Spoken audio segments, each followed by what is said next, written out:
Pila kumusta may buntag, may ngodto, may hapon, may gabi sa itong mga ka-break time sa tibuok kalibutan. Break time na, mga higala. Kumusta diha sa mga ka-break time sa naglang bahin sa kalibutan? Ilabi na sa nagsunod sa itong panaguban nining adlaw. Doon tayo special karon nga makauban sa itong break time mga igsuon. Kauban na itong lupad karon sa itong break time. Salamat kayo sa itong mga tigpuminaw diha sa Middle East, diha sa Dubai, diha sa kumusta diha sa Florida. Sila si Sir Ferdy Molina ug sa iyang mga ginsakpan diha. Kumusta diha sa Australia, diha sa Hong Kong, kusog kita diha, no? Salamat kay nila ni Hermie Pindang ug sa mga kabanan diha sa Toronto, Canada. Sila si Don Rod Sano, kumusta diha? Sa mga Nodalo diha o sa mga Arkay family diha sa Canada. Kumusta mo diha? Amping mo, amping? Daghan tayong mga isgutan mga ka-break time. Kagahapon ato na isgutan kabay na sa pag resist na sa House of Representatives mga kaigsunan. Ilabi na sa isgutanan sa budget. Pero padayon paghapon ng tuki sa ubos sa nakadiyang nga mga komite o niya ato ikauban karon mahiguna mga break time ang garbo sa lalawigan sa Bohol, ang usas ng mga giidolo mga higala sa natas penerbisyo mga igsuon, nga tong pinanggang kanhi gobernador sa Bohol o karon congressman sa 1st District sa lalawigan sa Bohol, si Congressman Edgar Migrinyo Chato. Sir, may buntag ni mo diha, nako direk, may hapon diha sa Bohol. Ay buntag, Manny, o mayong hapon usab sa mga bulanon nga niya dinhi sa Bohol. O sa imong banay, Manny, kapikas, ug mga anak, ug sa tanan mga tigpaminaw ug tig-atang, no? Sa ato ang programa sa Break Time with Manny Sales. Kumusta ka mong tanan? This is my first time to be a guest in this program, and I'm so excited to meet all the Boholanos bisan lang sa atong virtual communication. So, daghang kayong salamat ani sa kahigayunan. Una, Congressman, mga mustata sa atong makatahuan sa First District sa Bohol, kumusta karon nang taliwan ning ka-pandemic nga atong giatubang? Sa First District sa atong lalawigan, padayon ang mga kalihukan pag paningkamot nga maatiman gayod ang kahimtang sa katawan amidst the COVID pandemic.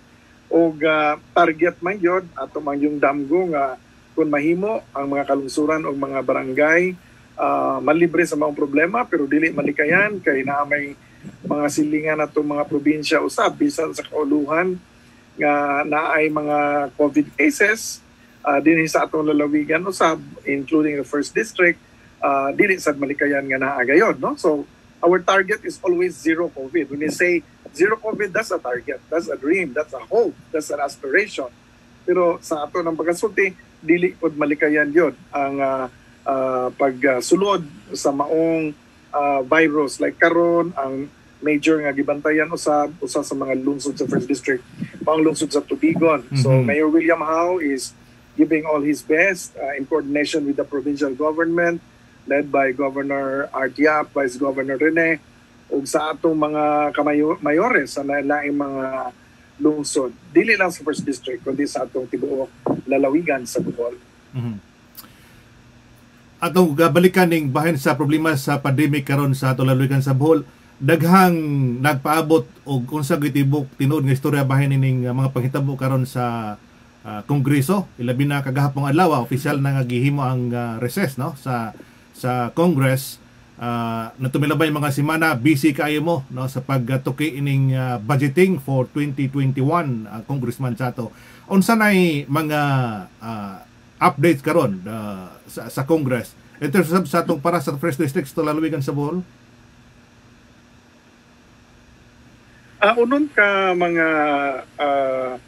adlaw na ang nagugol para sa nagkalain-lain nga plenary debates nga gihimo may tungod kini sa budget sa 2021, 4.5 trillion But before this, busy usab kaayo ang mga committee hearings sa nagkalain-lain nga mga departamento nga ming depensa sa ilang mga budget proposals.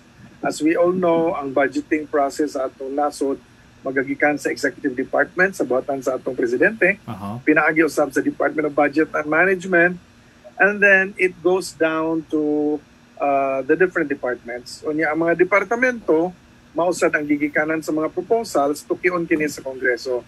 O ang atong Kamara de Representante mao may muuna og tuki niini, and then usab pa kini ipasa usab sa Senado.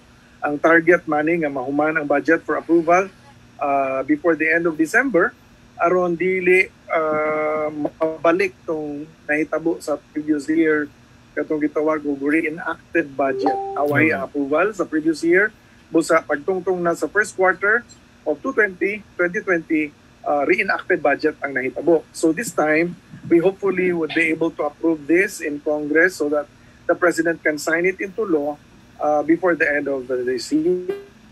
Kada nahitabo sa Kongreso kay himo ang approval upon motion of the Speaker himself of the 2021 budget second reading. Nagpasabot ka na nga sa pagbalik sa Kongreso hopefully by November 16, then maghimo na usab sa third reading and approval niini.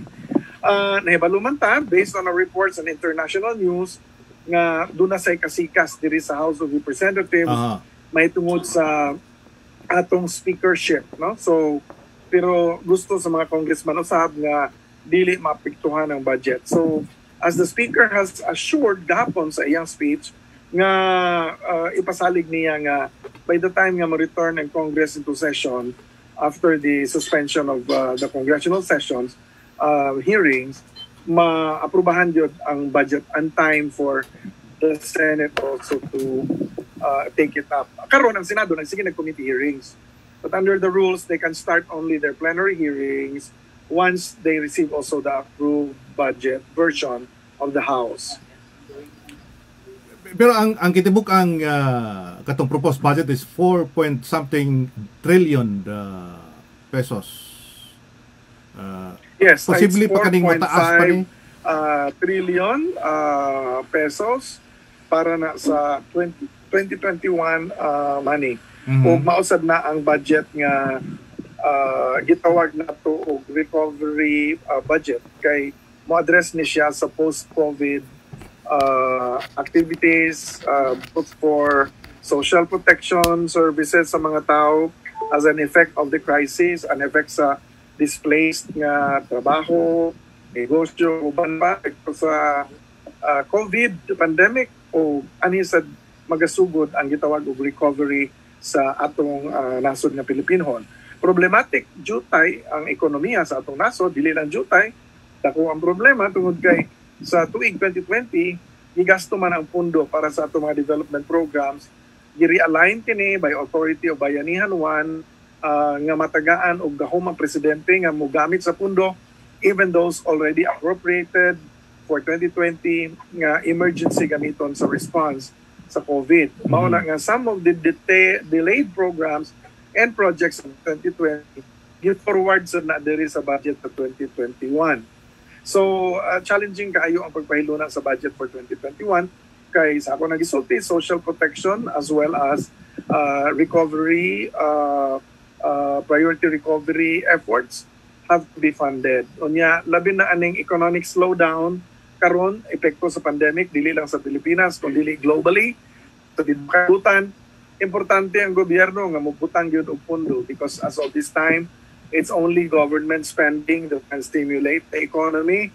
Kaya ang private sector medyo gakuwang pa og confidence or konfiyansa nga mubutang sila puhunan, magbalik nila ang ilang mga puhunan tungod lagi sa kahimtang sa atong ekonomiya, employment nato, taas ang unemployment rates o ang ato sab nga pagpadagan sa negosyo patigayon apektado gihapon with all the lockdowns, all the emergency measures that are being implemented lagi aron masulbad ang o mapanalipdan ang mga katawhan sa atong health issue.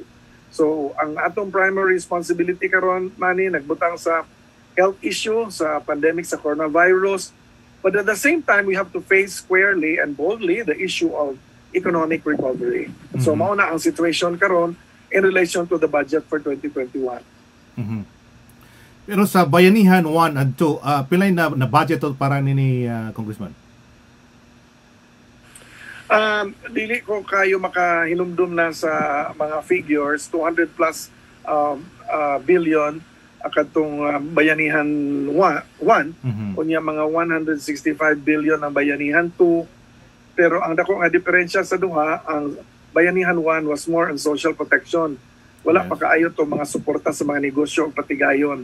Sa Bayanihan 2, naa na dito both ang social protection ug ang economic recovery strategies, apil na ang mga suporta sa mga displaced, unemployed, nawadag trabaho mga workers ug ang suporta usab pinaagi sa nagkalain-lain programa including soft loans, mga pahuwam kanaa sa government financial institutions gisuportaan usab kini sa Bayanihan 2 mani. So kitibuk ang ning kapin sa 4 trillion na pesos nga budget, pila ang para sa first district sa Bohol nini? Sa karon mani nagpadayon pa ang mga pagtupi sa budget kay duna sa mga giri-adjust nato nga mga figures sa ato ang budget.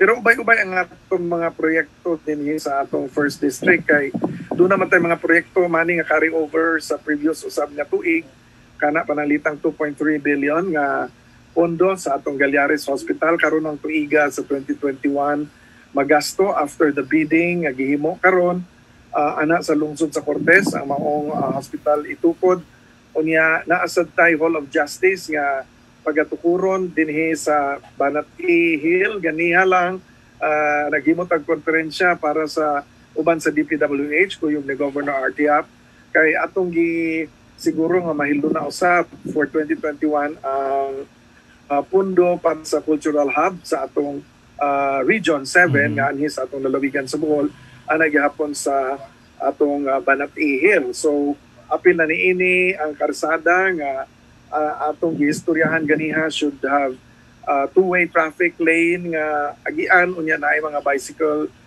lanes ingon man ang mga suga dinhi ug ingon man drainage system kay naa didto sa Hall of Justice, naa didto ang Holy Name University nga training center sa pagkakaron retreat center, retreat house o sa tumoy ni ana adto didto sa ang cultural hub for Region 7. Ang mga pundo usab sa atong agriculture sector pinagi sa mga farm to market roads naasad gihapon o ang ato sang mga pundo ang atong tan-aw usab ang gawas sa panglawas ana ang edukasyon. So we have a good news usab mani because just this afternoon we had consultations with the 3 university presidents. Tulo may atong universities din University of Bohol, Holy Name University of Bohol Island State University. We are consulting each other nga makahimo og usa ka College of Medicine ang atong lalawigan sa Bohol, one of the 3 universities. Aron nga ang mga doktor nga ma-produce dinhi sa ato makaserbisyo dinhi sa atong mga rural communities ug sa atong mga hospitals dinhi sa lalawigan, both government and private. Apil ni sa mga gusto natong masud sa budget usab sa 2021. So gipanghan-ay ni from health, education, agriculture, tourism budgets para sa atong first district. Kunya magtinabangay po ng atong mga congressmen all over Bohol to help the provincial government. Kay ang atong provincial government kinahanglan magsuporta sa national government on the various areas of concern. One of the major concerns karon kaning pag-shift sa ato ang mga modalities of learning gikan sa face-to-face teaching ato sa blended na face usahay na apoy kasagaran na sa atong online nga teaching gisugod na ang klase o nag-adjust yun ang atong mga estudyante niini ug ang mga magtutudlo. We are also seeing naay mga lugar nga walay internet ihatod yun sa mga magtutudlo ngadto sa mga kabataan with the support and help of the parents ang ilang mga learning modules nga gigamit. So sa atong tan-aw usab with the budget gusto nato nga pasakaan pa ang budget sa Department of Education. This will not apply only to the first district. This will apply to the whole country and including the province of Bohol. Kay sa karong panahon na among gi-assess mo dili gyud paigo ang budget sa atong Department of Education kay ang mga magtutudlo nagsalig pa man gyapon ang DepEd sa mga pundo sa SEF, Special Education Fund, nga gipadagan sa local government o kanang gitawag og brigada eskwela. We have filed a resolution in Congress. Kita ang principal author with Congresswoman Josie Lim Cay Chong nga mo'y Vice Chairman sa Appropriations Committee in relation usab sa among joint resolution nga mo dugang og pondo ang atong national government para lagi sa mga learning modules sa atong mga kabataan. No? So, we are strongly supporting the budget of the Department of Foreign Affairs tungod kay naa diha ang mga pondo pod para sa atong mga OFW. Daghan kay tagkaso mani sa atong mga OFWs nga nagtawag sa atong buhatan, nagtawag sa atong provincial government through the employment office sa atong probinsya kay atong governor pasadta gipahiluna nato ang OFW desk diha sa ato ang provincial employment office sa Kapitolyo, and now Governor Adjap has continued also in providing support para sa ato mga OFWs. In my case, sa congressional office nato sa 1st District, which is at the ground floor of the Capitol, ang atong buhatan nagdawat gyapon sa mga panginahanglan nga suporta sa OFWs. We provide the link directly to the Office of Migrant Workers of our Department of Foreign Affairs. So kung doon ay mga problema ang OFWs, tawagon nato diretso ang atong Migrant Workers Office under Secretary Sara Ariola, ubos kini sa buhatan ni Secretary Luxin. O mapadangat dayon nila ang mga problema sa mga OFWs o sa Filipinos nga residing abroad ngadto sa nagkalain-lain nga embahada. And we have been working also with the labor attachés, with the ambassadors. Doon ay panahon nga maistorya nato ang mga consul general nga nasa nagkalain-lain nasod through the Department of Foreign Affairs, Office of Migrant Workers. Unya sa mga OFWs nga rehistrado og miyembro sa OWA, doon na gitay direct usab nga contact ni Administrator Hans Kakdak o ingon man ni Secretary Delio with respect to our labor attachés. So, ako ning gi-appeal sa atong report kay doon naman sa mga pondo gikan sa maong mga buhatan nga ari pahiluna sa atong 1st District, sa lalawigan sa Bohol o bisan usab sa buhatan sa OWA o sa Department of Labor, sa Department of Foreign Affairs. Mag-coordinate gud ni silang mga agencies mani, no? So sa mga tigpaminaw nato sa break time, do na tayo access to these different agencies basta nausab ang mga problema sa ato mga OFWs. Kasi kasagaran problema sa mga OFW nga maabot sa mga opisina, Congressman? Daghan, klase-klase. Na OFW nga na COVID dito sa Saudi Arabia, naglisod ang embahada kay stricto sad kaayo ang protocols sa Saudi Arabia, dili maadto sa taga-embassy. Unya nag-contact sila directly nato pinaagi sa mga relatives nila nga di sa tagbayan sa Tagbilaran, kaloy sa Ginoo naatiman sila. The embassy was able to reach out sa maong OFW. Unya hasta po ang atong embassy dito sa Saudi Arabia, na istorya nato ang ambassador. Nagka-problema po sila kay apektado po sa COVID ang maong embahada, home quarantine ang ubang mga empleyado. So we have been in touch also with the ambassador nga nasa Abu Dhabi, sa UEA, diha sa mga problema diha sa OFW.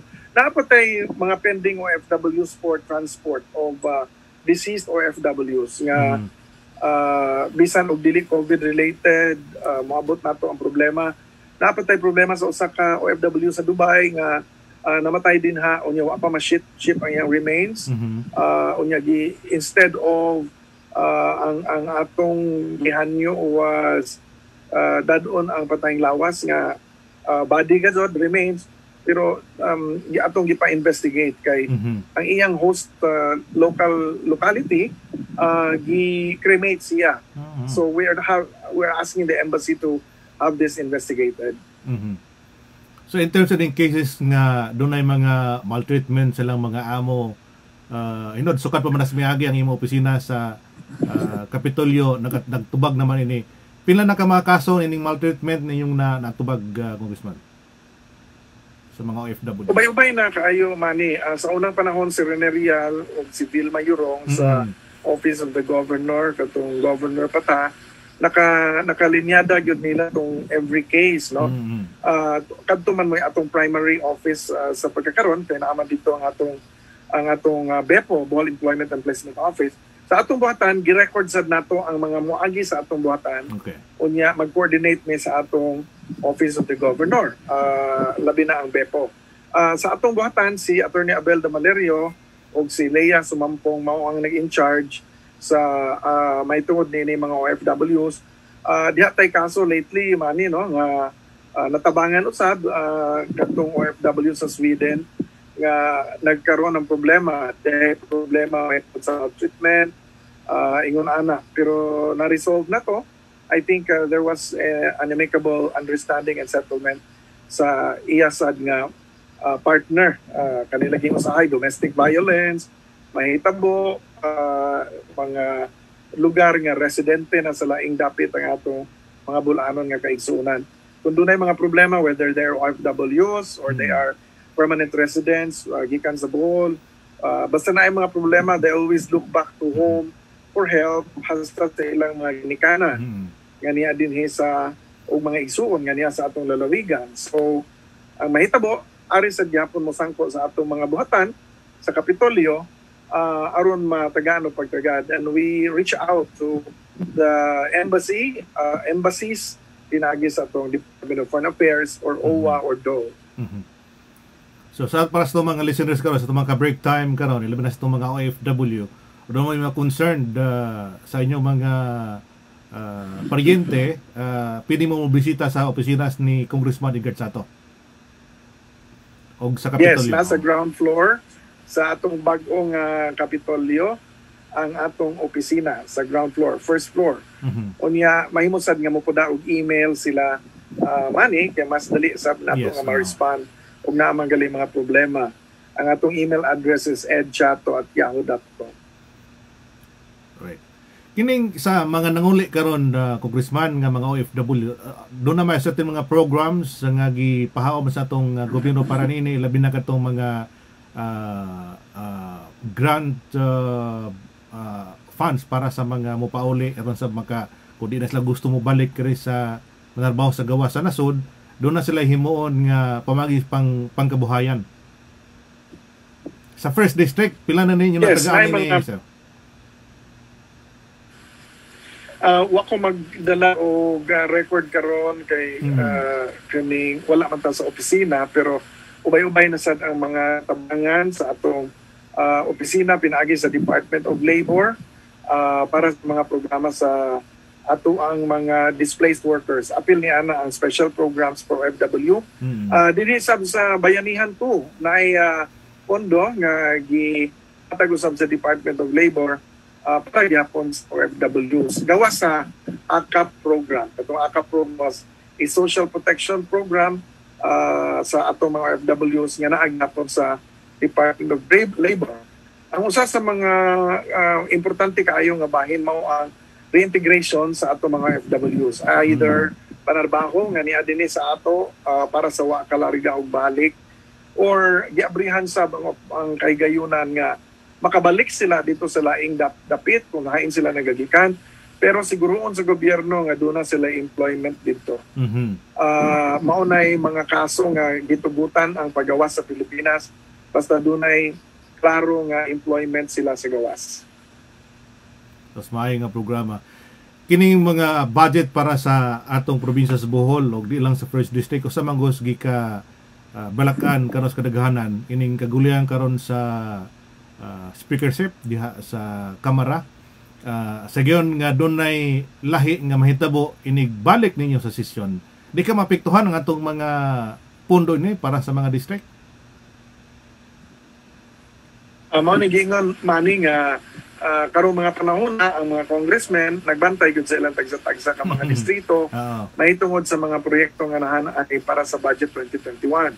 O ato lang ipasabot nga kung moingon ganita nga nagbantay sa mga distrito dili na mga proyekto nga para sa congressman, para na sa tanang mga lungsod nga nasakop sa atong distrito. Ug sa atong mga kabaranggayan.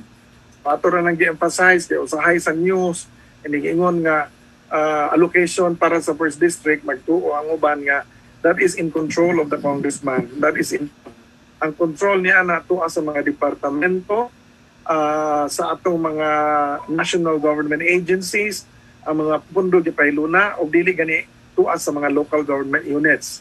Sila maoy mga implementor. Ang importante lamang nga masiguro nato nga ang distrito naagyon ang allocation sa mga pondo. Doon ay mga special projects panalitan atong karong panahon nga naatay Hall of Justice nga gamon din sa lalawigan sa Bohol niya na sa atong first district kita sa mga naglabi sa pag-release niya na hangtod na sa Supreme Court ug maupod na sa pundo nga para sa bag-ong tambalanan gilabi sa nato nga 2.3 billion mapagawas unya kaloy sa Ginoo naa bidding na ang 1.6 billion giuna ang 1.6 billion para sa ospital nga ana ipahiluna sa Cortes.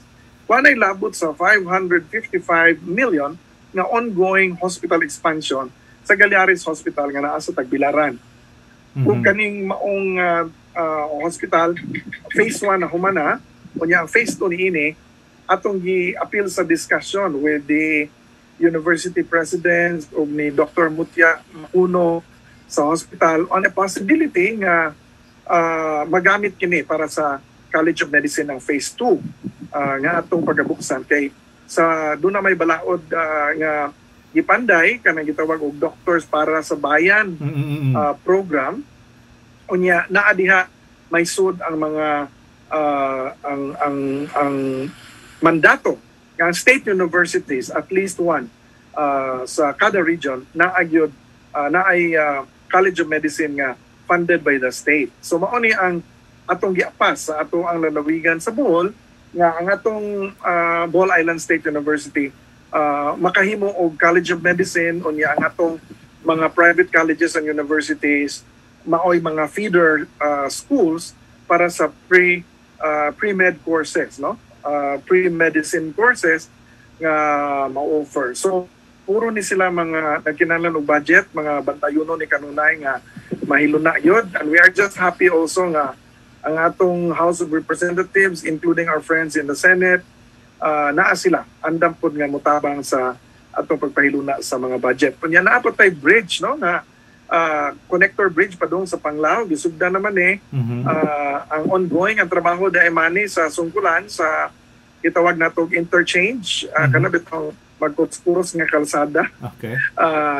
Ana-anad man mo din sa laing nasod ni Ana o naapod sa Manila pero dinhi sa Bohol this will be the first interchange ongoing so, this will ikatulo na ng taytayan paingon sa Islas Panglao. Yes, kaya makakita ka sa taytayan good nga nag-connect sa Panglao Island, dili na to masaligan labi nagmubalik ng ekonomiya ang volume ni ini kay tuwa naman ang international airport sa Bohol, tuwa naman sa Panglao. Unya og imong tan-awon ang mansaksa nga agianan padung sa Dawis. Kita man sad mo'y nagtabang pagpahiluna ni Ana sa pondo atong congressman ta for the first 9 years ng congressman ta before ta nahimong governor sa lalawigan sa Bohol. Kita man sad mo'y nagpahiluna sa pondo para ma-expanded siya into 4 lanes. Apan tungod kay naay mga balay na nga karaan naa sa poblasyon gyud sa Dawis, dili masumpay ang 4 lanes didto without destroying the entire poblasyon sa Dawis. So naay 4 lanes nimo dako imuhang causeway pero inigabot na sa bakba or pultahan sa Dawis ubalik siya ka 2-lane road. So dili siya mo address gyud sa traffic volume nga moagi dinha. Unya to apoy atong causeway ato sa luyo sa kay gitawag na Sitio Ubos nga dito usab sa likod sa simbahan sa cathedral padung na siya sa tutulan sa lungsod sa Dawis gamay ra sad kaayo nga lane. So we are expecting a heavier traffic once the economy will recover. So kinahanglan nga doon na tayo third bridge. Ang gitawag natong ana niya, connector bridge. Iconic connector bridge kay sa design ni ini, it will be a postcard perfect bridge that will also be highlighted no sa atong dakbayan sa Tagbilaran. So I said, ang phase 1 ni ana katong sungkulan nga side nga interchange ongoing. Nanatay budget pod para sa side sa Tagbilaran to be implemented soon. Rotonda na siya nga ana mo agi sab ang padung sa Pantalan, padung sa Galyares, padung sa Maria Clara, padung sa Graham Avenue, and then one spike goes to the iconic bridge. Kunya ang third phase ana overseas development assistance nga pundo, that's about 4.3 billion, 4.4 billion. Mao na gyud ang iconic bridge mismo nga 4-lane bridge na ni siya nga mo connect ngadto sa isla sa Panglao. Hopefully ang moadto sa Pantalan dali ra makaagi padung sa airport, unya dali sa dang access nila sa dakbayan sa Tagbilaran gikan sa airport sa Panglao, lungsod sa Panglao ug sa Dawis. So apili sa mga naay mga priority measures no, unya ato kung gilabi daeron ang bag-ong gitawag natong dialysis center expansion kini nga dialysis center sa atong Tambalanan sa Galyares Hospital. Kay grabe ang atong dialysis cases man ni unya maluoy ta daghang mga dialysis patients nga magpila sila isip ang waitlist sa Galyares Hospital. Ang uban to as BMCI facility nga karon gidumala na sa provincial government, ang uban naa sa mga private institutions pero dili gyud paigo. So strategic kaayo ang ospital sa Tubigon. So we decided with Mayor Howe and the local council, the vice mayor, and the Department of Health with the strong support of Galyares Hospital nga makahimutag extension hospital. In the last budget hearing, I raised this to Secretary Duque of the Department of Health. Unya may manifest siya sa strong support nga makahimutag dialysis center dito sa lungsod sa Tubigon. Unya gi-assure na sa atong regional director sa ilang pagtabang. So ubay-ubay gyud man ni no sa nagkalain-lain nga panginahanglan nato, pero mo admit ko o mo accept gyud ko nga lisod rong panahona tungod kay bisan ang gobyerno galisod og pangitag pundo. Take note nga sa hinay sa ekonomiya, hinay po ng collection of taxes and revenue sa atong pagamahanan. Pag hinay sa ekonomiya, kakinahanglan ng gobyerno nga manghuwam og kwarta para ipuli ngadto sa uncollected taxes baka. So ang revenue generation nato medyo problematic. So ang ato pong allocation of resources gihan ay gyud kini nga maka-address sa panginahanglan. But what is also very important for economists, we understand nga ang gobyerno karong panahon na maugyoy mo pundo sa paglihok sa ekonomiya so that the private sector can be encouraged and their confidence can be strengthened aron mugawas po ng ilang investment. Kay aron nga mubalik ang ekonomiya sa pagkalagsik ni ini, hopefully sibo sa panahon sa una. Before I left the provincial government as governor, ang atong recorded nga growth sa lalawigan sa Bohol was 9.1%. That means our economy was really high. It was strong rather. It was higher than the national average. Karon makasabot ko nga dako-dako gyud og problema busa tabangan nato si Governor Arquiap, Vice Governor, provincial board members, mayors, tabangan nato sila nga makalusot aning maong pandemic o makabalik ang atong ekonomiya with the support of our business sector o ubang mga sectoral groups sa atong lalawigan sa Bohol. Katong sa imong interchange project sa Panglao, Tagbilaran Panglao, kano ang target dates ni nga human Congressman? To be implemented naman ang iyahang Tagbilaran nga side, ongoing ang Panglao side. So, ang longer period ani will be the interconnector mismo. As of the moment, I will update you nga ang Department of Public Works and Highways na ay last pieces of document nga submit na to sa NEDA, ang National Economic Development Authority, ato nang gikainabi niini. Once everything will be in place, aprubahan kini sa NEDA ICC, Investment Coordinating Body ni sa NEDA, o maaprubahan usab sa atong NEDA board led by the President. And because this is an ODA project, kanang gitawag og Overseas Development Assistance Project, nga magagikan sa lain nga nasod, mauna nga doon na gyud proseso nga pagasundo niini. But hopefully before immediately nga mahuman ang ato ang approaches, which is the interchange in Sungkulan Dawis and the Rotonda in Tagbilaran, these are called approaches, which are both locally funded by local funds of the Philippine national government. Then hopefully kanang ODA funded connector bridge will also start, and from there we can expect the completion of the project. Sa dialysis center, target to next year ba ang dialysis center mapailunan na to? Katong extension yes, yeah. Tubigon, mautoy atong gisgutan nga dialysis center. Kung hopefully mahuman na ang atong hospital sa Cortez, this will be a bigger facility, kay 500 bed hospital ni siya, unya specialized care hospital, kay na ay specialized care hospital nga naa na ang mental facility, kay watay mental facility ron sa Bohol. May luna po ang mga facility para sa kasing-kasing, para sa kidney, mga nagitawag og specialized care. Alright. Nga hospital. Og hopefully mo address yun ni sa panginahanglan sa mga katawhan sa Bohol. So we are also planning on new road sections going to the hospital. Kay medyo di naman nidakbayan sa Tagbilaran, we have to open and expand the road coming from Baclayon, going all the way to the hospital via Corelia, no? So natay mga road sections nga ipang-expand man sama sad sa atong gihimo atong Hanopol Road nato, atong gihimo ag balaod national law, igama natong national road kini, o as of the moment mao na gyud ni usa sa mga major highways nga giagian. Moagi na kag Balilihan, Hanopol, Batuan. Sa una usa ra ka track ni Mayor Dome Chato mauray moagi din ha tungod sa kalisod, tungod sa kalapok, o diya sad ang murag hotbed of the problem on insurgency before. Karon sige nang agi ang mga sakyanan gikan sa Ubay, gikan sa Carmen, gikan sa Trinidad, gikan sa Talibon, because this is a shorter route on ya wide highway ni. So ingon ana sad ang ato mga road sections din sa lalawigan sa Bohol. Sa mga nakauli din I am very sure nga moingon sila our roads are a lot better than before.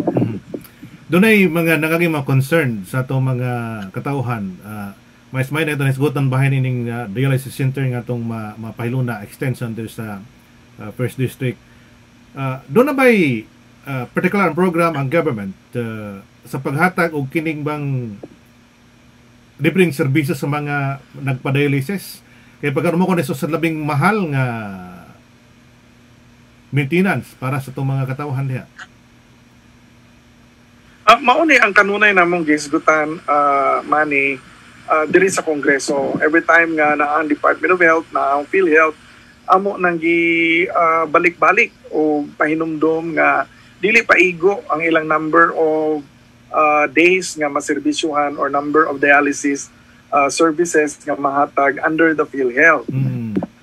Mauna nga kung mahurot na ang ilang allocation, maglisod in taon ang pasyente. So under this time now, kanang among mga discussions, may tungod ana medyo na sidestep gamay tungod kay doon na may pending investigation karon sa mga allegations on certain anomalies nga nahitabo sa PhilHealth. But I would like to say this has been the focus of our discussion with the national government, labi na sa Department of Health o sa PhilHealth. Kaya ang Secretary, Omasan ang Chairman sa PhilHealth Board. Tungod lagi sa eksperyensya sa mga tao. Kung unsa ang eksperyensya sa mga tao dinhi sa ato, mao man ang pagdadon nato sa dito sa national government for better policies, no? So nasayod ta sa problema, anang bahin naman and we're trying to do our best na ma-improve some, no? Yes, so even the aspect of balancing dili ma-covered sa atong PhilHealth, naasad ang atong aid to individuals in crisis situations sa DSWD o sa atong PCSO. But even DSWD and PCSO, karon nga pandemic, tungod sa dagko na sa gikinahanglan nga pondo para sa COVID, unya usahay mga pasyente madung sa private hospitals kay di ma-admit sa Galiares, Bakaha, or sa Ubay del Valle Hospital, kay naay mga COVID cases dito, usahay mapugos ang pasyente ug doon sa mga private hospitals, kaya medyo taas-taas ang ilahang mga balay ron. So, mas dako sad ang mga allocation nga gipaabot sa ato ang Social Welfare Office, sa PCSO, o di gani sa Provincial Social Welfare and Development Office, sa DSWD nga national ang funding. So, ato nang gi-raise and hopefully madugangan ang pundo para sa aid to individuals in crisis situation aron katong dili maabot sa PhilHealth na agyapon sila kadagana. Kaya nagtabo ng situation dahil karon Congressman, kadunay certain period nga dunay bahin ang bayad sa gobyerno para sa mga pasyente sa dialysis. Unya mahuman ang ilang mahuman ang ilang session before the year end. So dunay gap nga ang pasyente mo'y magbayad. Ang problema ni og katong pasyente nga wa gay kabayad, mamatan lang yung tao, di mahuman sa lain na pod nga start ang session sa PhilHealth. Correct. Gusto na siya mani. Mo na akong giingon nga dunay certain specific number of sessions nga i-cover sa PhilHealth. Hindi ko man sa maong sessions mapugos yung tao ng pasyente ug buot sa iyang kaugalingong bulsa. So mao nay hinungdan nga nung naglabi sad nato ang additional budget para sa aid to individuals in crisis kay mao man ay kadaganan hasta ang PCSO ug hasta ang Provincial Social Welfare Office under na sa Office of the Governor. So, naay mga aid programs. Ang problema lang kay tungod lagi sa COVID, exhausted po ang ilang mga pondo. So, mao na nga sa Bayanihan 2, gabutang na sa ng Kongreso bagong pondo para sa AX, aid to individuals in crisis. Hopefully, makatabang yapon na sa susama nga mga panghitabo. So, mas mahinay. Malipay nga itong mga nag-dialysis under sa dialysis karon nga kay daghan mo ka ng mga problema nga ilang giatubang karon labi na nga doble na no sa miaging bisag wa pa gani ang crisis wa pa ning pandemic problema na kay labi na karon nga unin ang sitwasyon karon sa atong ekonomiya. Gawas ni Congressman, ato klaro hulagon ning kuan kining bahin ning nahitabo karon sa Kongreso tali ni Cayetano ug ni Velasco. Kaya usas gika hadlokan ni baya og dunay mahitabong movements before mo mosugod og balik diha sa Congress sa Nobyembre. Posible ka na mahitabo, Congressman? Sa Kongreso man anything can happen. Like in the previous Congress, Governor pa ko, ang atong mga congressmen, si Congressman Arquiapa, si Congressman Rene, si Congressman Aris, there was also a change in leadership from Congressman Alvarez to Congresswoman Gloria Macapagal Arroyo, atong former president. Anything actually can happen in Congress and even both in the House and in the Senate. Kay it's always a numbers game. Yes. Who gets the numbers, then you can elect the speaker. Or you can elect a Senate President. So, mausad na rules sa usa ka collegial body. Kay collegial body man ang Senado o ang Kongreso. So, we will just advise our people nga bisan kon kinsay speaker or kinsay Senate President, importante nga dili ma-derail ang legislative agenda. And in this case now, dili ma-derail ang budget for 2021. Una labing importante, bahalang makagubos sa taas basta kay ang budget padayon. Dili mahimo nga wala gyud ang budget sa 2021 kay recovery budget na siya, a budget na siya for social protection. This is a budget nga dili pareho sa previous years nga murag gi-copy paste nimo tong mga previous year baka dili siya pwedeng himuong ingon ana or reenacted ang tawag ana reenacted budget. Tungod kay ang imong budget sa 2020 lahi kaayo sa imong budget sa 2021. Kay pag budget sa 2020 walay COVID. Yes. Wala na mga problema sa COVID nga susama niini. Mao man gani na hinungdan nga pag-abot sa COVID, bisan na humana ang budget sa 2020 og approve, itagaan ang presidente nga morialan. Tungod kay nahuman ang budget for 2020. So kani kay 2021 na ano man ang COVID, ang budget niya will not be the same as 2020. Kaya consider naman nimo ang present COVID situation na kinahanglan social protection, kinahanglan po economic recovery and stimulus packages, not only for the individual persons but also for the business sector nga kinahanglan ma-revive ang ilang mga industries. Ang probinsya sa Bohol, Congressman, o sa First District natural, First District naman diha ang majority, ilabi na sa negosyo diha sa Tulalawigan sa Bohol. Tanong nimo after nining COVID, dali ka ta maka-recover din ang sitwasyon karon? Dini sa lalawigan sa Bohol lang, dako ko kaayo og paglaom nga with the strong leadership sa atong gobernador, sa atong provincial government, and the strong support of the LGUs, unya unified effort sa nagkalain-lain nga sektor. Resilient ang mga Boholano, yes. Manny. I was able to experience that myself, and I can say with confidence nga pag tinabangay nato mao gyud agianan ug atong mga pagampo. We experienced some tragedies before. Ang atong earthquake nga mag-anniversary na pod karong October 15 because it happened 2013. O ang recovery sa atong lalawigan was quite fast, as I said. Yes. Ingabot ta og 9.1% growth rate, higher than national average when I ended my term. But we were very, very low. Grabe yun ang pagkahagpa after the earthquake. Kung yung may mga bisita mo ni sa Bohol karon, those who saw Bohol at the time in the earthquake ta, and those who will come to Bohol now nga nahuman ang earthquake before the pandemic, dili mo ingon gyud sila nga they cannot see anymore the traces of the earthquake. Yes. Because of the recovery, both in the economy and the infrastructure sa atong lalawigan. So we are very happy for that. We look forward to ingon ani gihapon nga kahimtang kay tibok kalibutan man so mas lisod ang problema. Atong panahon nga nag-earthquake ta, Bohol ra man siguro na igo ni adto kaayo. Oh, pero karon tibok kalibutan. So we are affected by international problems, international travel restrictions, international economic slowdown. So apektado ta. Para nako, this will be a more challenging situation, pero I'm very optimistic that as far as Bohol is concerned, we can start up our economy again, hopefully with lesser restrictions.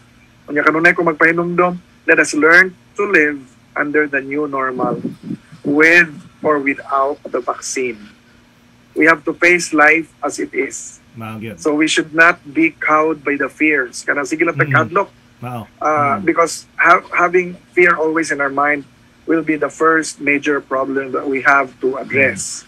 Aron nga makarecover tagdali, manghihimo ta sa mga health protocols, sundo nato ang face masks, nga gamiton kanunay, washing of hands, social distancing, o uban nga mga basic protocols, kaya aron mapanilipdan ta sa maong sakit.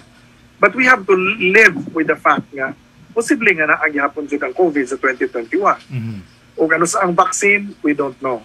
So we have to live with it and just make sure that we are able to survive this challenge o niya makatabang ta sa recovery, pinaagi sa atong ekonomiya o sa ato pong panarbaho. Now I am in the farm, as you have noticed. Yes, I know. I visited a farm na ato pong gipailuna atong time gani nga nagkampanya ta sa Bahay Kubo, Faith, Hope, and Charity. Sayon sabton sa mga tao sa may Bahay Kubo, gamay nga panimalay. As long as naa kay Bahay Kubo, unya naa kay food always in the home, Faith, herbal organic plant enhancement, mao nay Hope, unya chicken always ready in the yard, mao nay Charity, then you will have food on the table. You will have sustainable growth. Karon sa pag-lockdown, daghan kayo mga tao nga ningdong sa mga farm because waman sila mahimo dito sa mga shoot. Ang pagkaon po basin og maapektuhan sa pandemic. So everybody went to the farm. So those nga naana daay mga farm, at least dili sila maglisod sa basic nga mga pagkaon. So mao ni manisab nga kining usahay ba kanang maingong kag leadership by example. Lisod mag-istorya tag mananom ta, mag-garden ta, unya kita mismo wala. So pero mas may man imong garden himo kay kuan lang kayo lambo magpagbunga ng imong mga imong makipananom nimo da sa imong farm. Congressman, taas na kay higayon na kung atong concept. Yes. Taas na kay higayon, nagabihan na ganita sa atong panag-auban karon sa break time. Hindi lang karon lang higayon nga ako kang makauban sa atong break time. Ako pinaot nga makauban ka sa sunod na to nga mga episode sa atong break time. Ug isugod na to ubang mga kalambuan para sa First District ug sa atong lalawigan sa Bohol.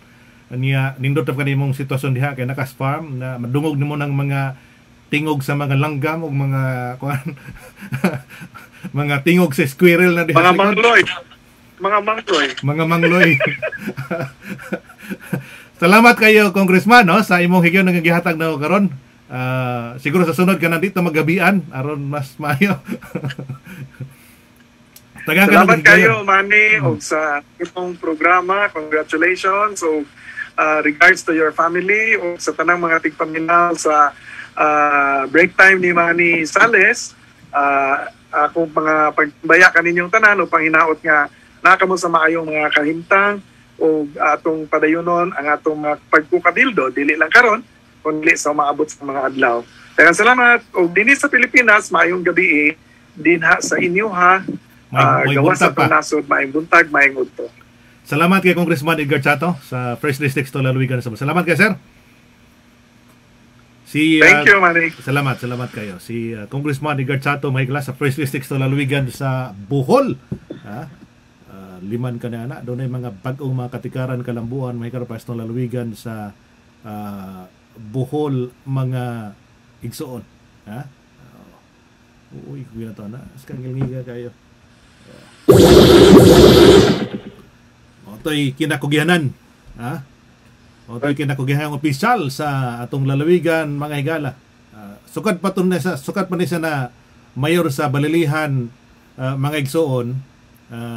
Ato ning nasundan ng mga aktibidad diha sa Bohol no. Muna nga usa na itong mga sa itong mga idol mga higala no. Si Congressman Edgar Chato mga igsoon. Salamat kayo sir, salamat kayo og mayong gabi nimo diha. Og sa itong mga opisyal diha sa itong lungsod sa balilihan si Mayor Purisya Chato namin nagdanaw na to karon. O niya dagar pa atong ning timbian itong namin na to karon sila si Benvenido Sales, si Delvi Valderosa, and si Jaja Gingan. Una kinakusgang staff ni Congressman Chato. Si Mambiti Balatero, si Susan Budlong Manglinong sa San Isidro District of Tagbilaran City. Si Aris Bumaat sa London. Si Lourdes Vergara. Salamat kayo sa pag sunod. Unya Martes Tago sa London. Kumusta? Si Jose Oracion. Good morning, Brad. Matod pa ni Jose Oracion. Si Jeleson Opong. Kumusta diha? Si Cristina Amigo Chato Mercader. Si Juana Varafon. Si Kevin June Montisilio Pintado. Mayong hapon mo diha bay. Kumusta mo diha? Si Konsehal Dodong Libatuna diha sa Balilihan mga higala. Doon ay pangutan pada natog pangutan ng bahin Cruz Panubig sa Balilihan ato isgutan na susunod ayo mo kabalaka. Isgutan muna dugay man ng paningkamot mo na idamgo ni Congressman Chato sa Balilihan. Mayor pa na sa Balilihan mga higala. Karon ito kag-update na niya kay kini si Congressman Chato kanang dili bitaw ni para subang tawo nga lisod imong dulon. Onya dali kay maka-approach ining maong ni Congressman Chato mga higala.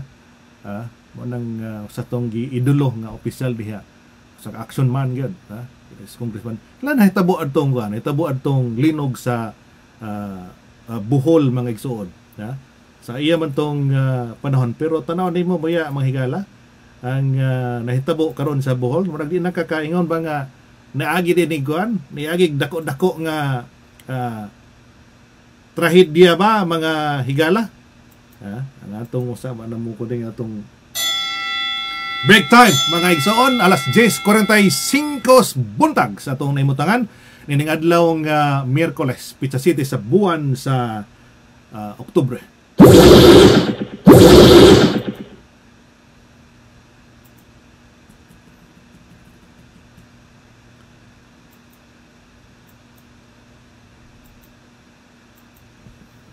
Okay, padayon ta.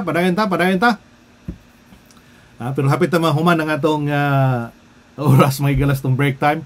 Tawagan tayo, oy, break na. Ha? Human na yung break nimo. Human na yung break nimo. Pagdungag na. Pagdungag na. Pero nga kung usa ka kon diri kagar. Bitaw, mas maayong balita para sa mga nagdialysis mga igsoon kining extension. Mas maayong nasigutan lagi nila kining situation sa mga nagpa-dialysis ba, ilabi na kining budgeting mga igsoon para sa ilang tagsa ka mga kuan, ilang mga kaysa PhilHealth man gud doon na certain periods nga makabil sila sa kanang kuan kining pila ka percent lang nga mabayaran nila nga magpa-dialysis mga ka-break time, no? Ubos karon sa gipaninguha ni Congressman Chato nga mahatagan pa og dugang tabang ang itong mga pasyente, mga higala para ni ana. Kumusta diha? Kumusta sa taga Bohol, no? Diha sa Tagbilaran City. Kumusta din nila ni Vanji Bumaat diha sa DYTR Tagbilaran, nila ni Dave Responte og ni Ritutas sa DYRD mga ka-break time. Pas kay ni mga tawhana og pas kay ni mga tawhana og action ba. Salamat kayo si Ritutas. Yato siyang istorya to kaganina mga kala before tan sugod sa tong panaguban mga igsoon. Ito hindi nga man.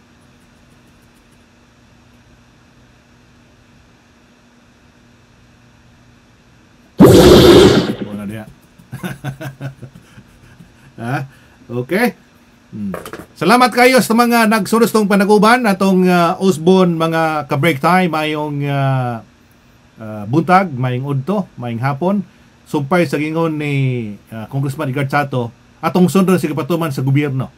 Aron malayo tayo ning COVID-19, matod pa ni Congressman Chato ang itong sundon kining social distancing, pagpanghunos sa tanang higayon o paggamit sa face mask sa kay kamo gawas. Pag manalipon nga ikaw di ka matakdan o di sa ka makatakod. Imong tanaon ang kayuhan para sa imong komunidad o sa imong pamilya. Sa gayon nga mo gawas ka, maggamit kag face mask aron malayo tayo ning COVID-19 mga igsoon. Salamat kayo kung Osborne, maayong buntag, maayong udto, maayong hapon, maayong gabi sa itong mga ka-break time sa tibuok kalibutan.